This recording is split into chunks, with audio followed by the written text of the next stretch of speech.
Hello, everybody.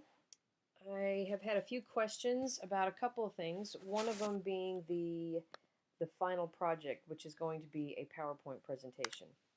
Now, this is the first time I've taught this as a 7 weeks course. I've done it before as a regular semester, so I've kind of condensed what I usually do for the whole semester.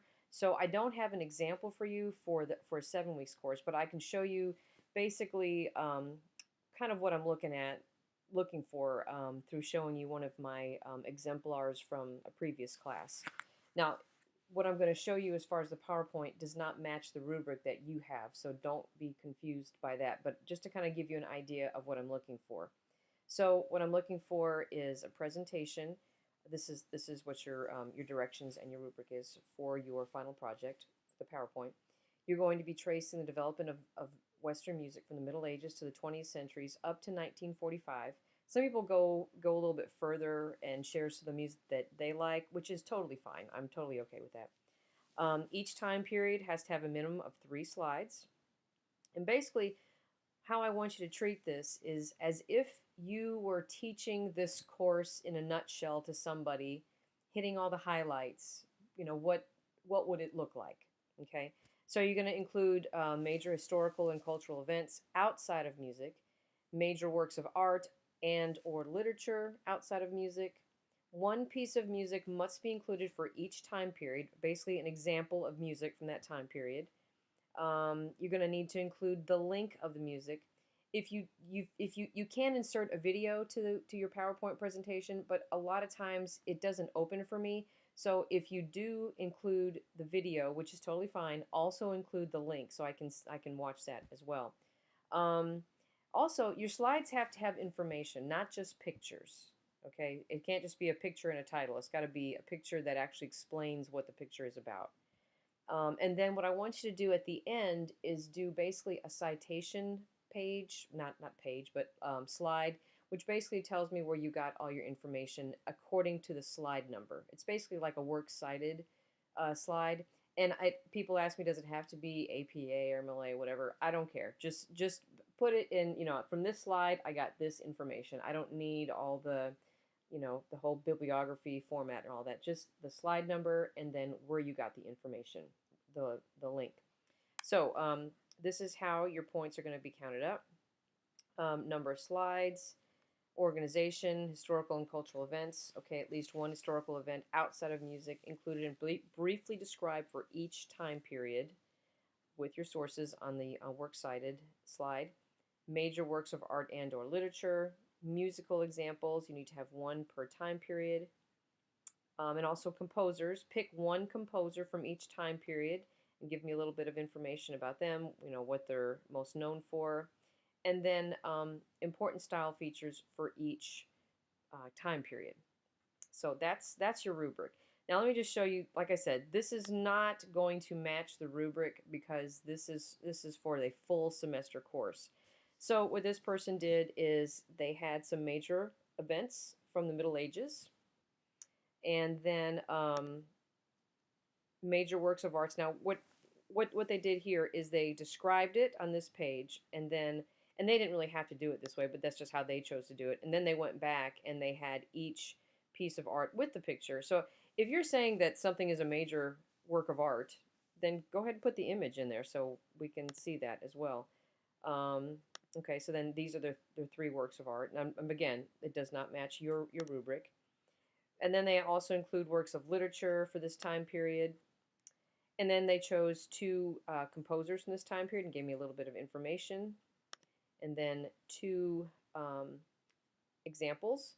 And whatever composer you choose, to me, it'd just be easier just to choose a musical example from that composer. That's totally fine. It doesn't have to be something different.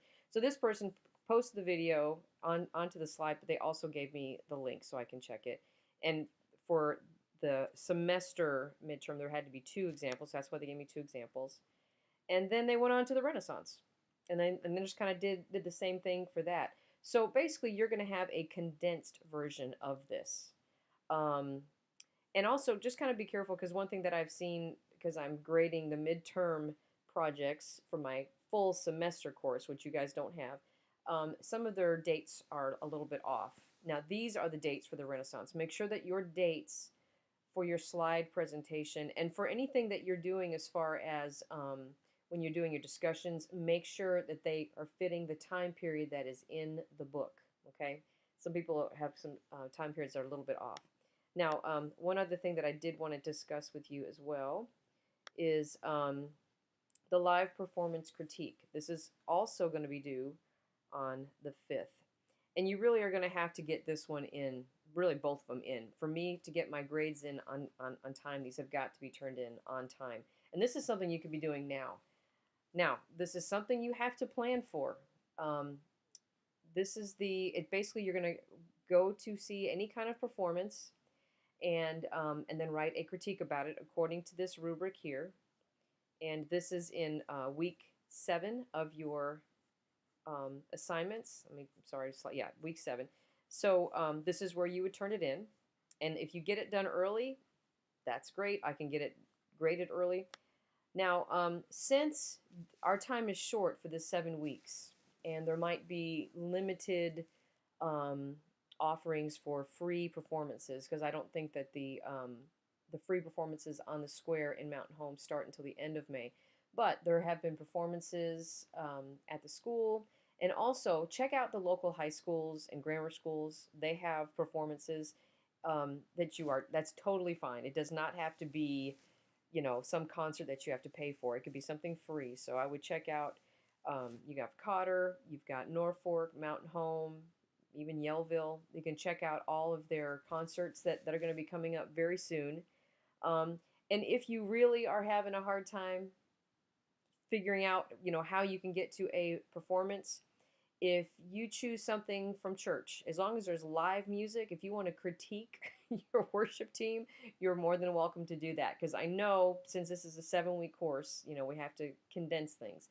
But I really think it's important to do the live critique, to take what we learn in the course and to be able to apply it as we observe live performances. So if you just can't get to a performance at a school or wherever, if you go to church or just go visit a church and critique their worship team, there has to be live music, live singing, and live instruments. That's my criteria for that. If you have any doubts, just email me and let me know. I will not do an alternate assignment for this. Like to write an essay or something, it has to be a live performance. I'm very flexible because, like I said, I know this is a short semester. So if you want to go to a church performance, that's totally fine with me. If you have any questions, let me know. Just email me, and I'd be glad to help you out. Hope you guys are keeping up with things, and hope you had a nice one. You guys really didn't have a spring break because you had to do work, but hope you had a good springtime for this past week.